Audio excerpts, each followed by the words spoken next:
మనం చెప్పిన దానికన్నా కూడా 3 ఇంతలు 4 ఇంతలు ఎక్కువగా ఇస్తాము అని చెప్పి ప్రతి ఇంటికి కూడా వీళ్ళు చెప్పిన మాటలు వీళ్ళను వెంటాడుతూనే ఉంటాయి. ఏ ఒక్కరింటికి వీళ్ళు వెళ్ళలేని పరిస్థితి రాష్ట్రంలో ఈరోజు నెలకొని ఉంది. ఒకవైపున ఇలాంటి రాజకీయ పరిస్థితులు ఒకవైపున ఉన్నాయి. మాట మీద నిలబడని రాజకీయ నాయకుడు ఈరోజు రాష్ట్రంలో ముఖ్యమంత్రి హోదాలో ఉన్నాడు. మాట ఇస్తే ఆ మాట తప్పడం కోసమే, ఆ మాట అంటే వెన్నుపోటు పొడవడమే అని చెప్పి డెఫినేషన్ ఇస్తూ రాజకీయాలు చేస్తూ ఉన్న వ్యక్తి ఈరోజు ముఖ్యమంత్రి స్థానంలో కూర్చొని ఉన్నాడు. మరోవైపు రాష్ట్రంలో ఏది కూడా పట్టించుకునే పరిస్థితి లేదు. ఈరోజు స్కూళ్ళన్నీ కూడా నిర్వీర్యమైపోయిన పరిస్థితి కనిపిస్తుంది. ఇంగ్లీష్ మీడియం బడులు గాలికి ఎగిరిపోయిన పరిస్థితులు.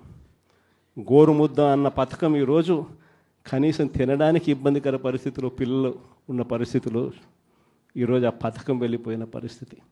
నాడు నేడు పనులు ఆగిపోయిన పరిస్థితులు. పిల్లల చేతుల్లో ట్యాబులు పెట్టి 8వ తరగతికి వచ్చేసరికి చిక్కటి చిరునవ్వుతో పిల్లలు కనిపించే పరిస్థితి ఈరోజు తెరమరుగైపోయింది. అమ్మఒడి అనే పథకంతో పిల్లలను ప్రోత్సహిస్తూ బడులకు పంపించే తల్లులకి ఈరోజు కనీసం పలకరించే పరిస్థితి కూడా లేని పరిస్థితిలో బడులు తయారయ్యాయి.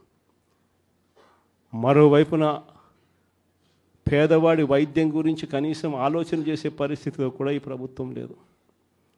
ఏ పేదవాడికైనా కూడా వైద్యం అవసరమైనప్పుడు ఆ పేదవాడికి ప్రభుత్వం తోడుగా ఉంది అన్న భరోసా ఇవ్వగలగడం ప్రభుత్వ కనీస బాధ్యత.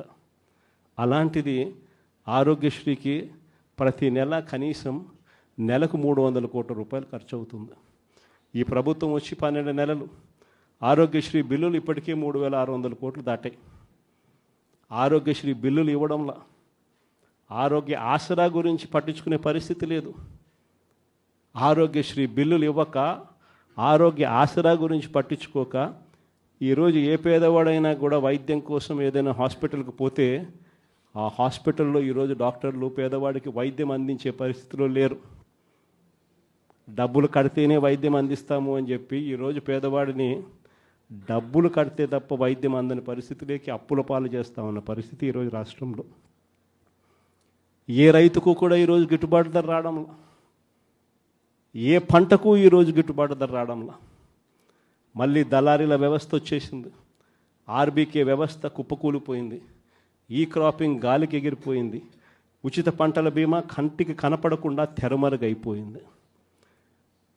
పంటలు ఏదైనా వరదలు వచ్చినా నష్టం వచ్చినా వెంటనే సీజన్ ముగిసేలోగానే ఆదుకునే ఇన్పుట్ సబ్సిడీ కార్యక్రమం సీజన్లు ముగుస్తూ ఉన్నా కూడా పట్టించుకోలేని పరిస్థితి.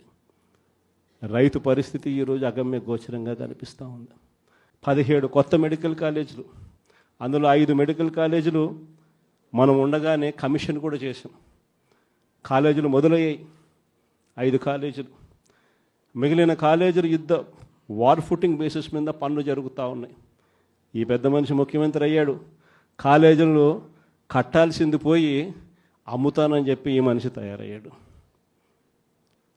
పేదవాడికి మెడికల్ కాలేజీలు అందుబాటులో లేకపోతే ఆ డిస్ట్రిక్ట్ హెడ్ క్వార్టర్స్లో ఎప్పుడైనా ఒక మెడికల్ కాలేజ్ అందుబాటులో ఉంటే దాని అర్థం ఒక మల్టీ స్పెషాలిటీ హాస్పిటల్ అందుబాటులో ఉంది అని నిదర్శనం.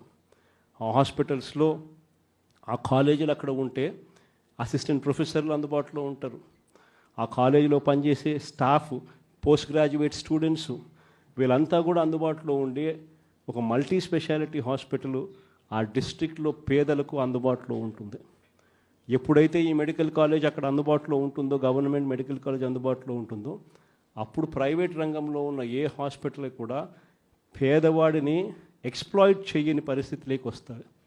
ఎందుకంటే ఎక్స్ప్లాయిట్ చేసే పరిస్థితి అంటే అక్కడే గవర్నమెంట్ హాస్పిటల్ ఉంది కదా, మెడికల్ కాలేజ్ ఆటికి పోతామని చెప్పి చెప్తారు ఎవరైనా కూడా. ఆ పరిస్థితి నుంచి నాశనం చేసి కాలేజీలు అమ్మడానికి సిద్ధపడ్డాడు.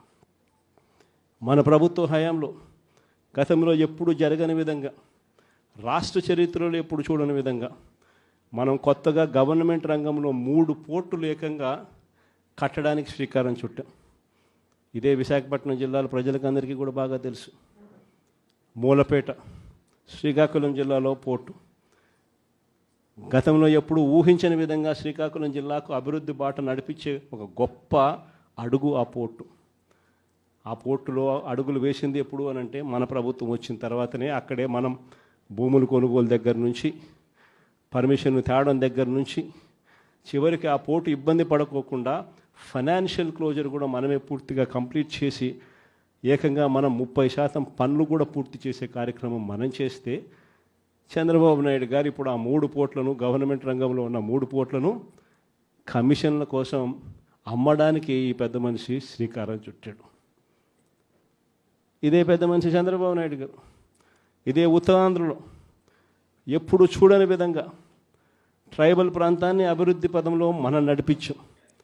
ట్రైబల్ ప్రాంతంలో ఒక ట్రైబల్ ఇంజనీరింగ్ కాలేజ్, ట్రైబల్ ప్రాంతంలో ఒక మెడికల్ కాలేజ్, ట్రైబల్ ప్రాంతంలో ఏకంగా 5 సూపర్ స్పెషాలిటీ హాస్పిటళ్ళు ఐటీడీఏ పరిధిలో, ఏకంగా సాలూరులో ఒక ట్రైబల్ యూనివర్సిటీ కూడా అడుగులు వేగంగా మనం ముందుకు వేయి చేస్తే, ఈ పెద్ద మనిషి పూర్తిగా వాటి పనుల గురించి ఈరోజు పట్టించుకునే పరిస్థితులు ఎవడూ లేని పరిస్థితులు ఈరోజు ట్రైబల్ ప్రాంతం కనపడతా ఉంది. ఈరోజు భోగాపురం ఇంటర్నేషనల్ ఎయిర్పోర్ట్ మనందరికీ కూడా పరిచయం. ఆ పనులు 5 సంవత్సరాలు చంద్రబాబు నాయుడు హయాంలో పనులు మొదలు కాల. బ్యాలెన్స్ ల్యాండ్ అక్విజిషన్ పూర్తి ఎప్పుడైంది అని అంటే అది మన హయాంలో. ఆ ప్రాజెక్టు శంకుస్థాపన ఎప్పుడు జరిగింది అని అంటే మన హయాంలో. ఆ ప్రాజెక్టు 30% పనులు ఎప్పుడు పూర్తయ్యాయి అని అంటే అది మన హయాంలో. ఏదైనా కూడా విశాఖపట్నం కానీ, ఉత్తరాంధ్రకు కానీ, రాష్ట్రంలో మరొక చోట కానీ, ఇంకొక చోట కానీ ఎక్కడైనా అభివృద్ధి పథంలో పనులు ఏదైనా జరిగాయి అని అంటే, చివరికి నాడు నేడుతో స్కూళ్ళు సైతం అభివృద్ధి ఎప్పుడు చెందాయి అని అంటే అది ఒక్క వైఎస్ఆర్సీపీ ప్రభుత్వ హయాంలోనే.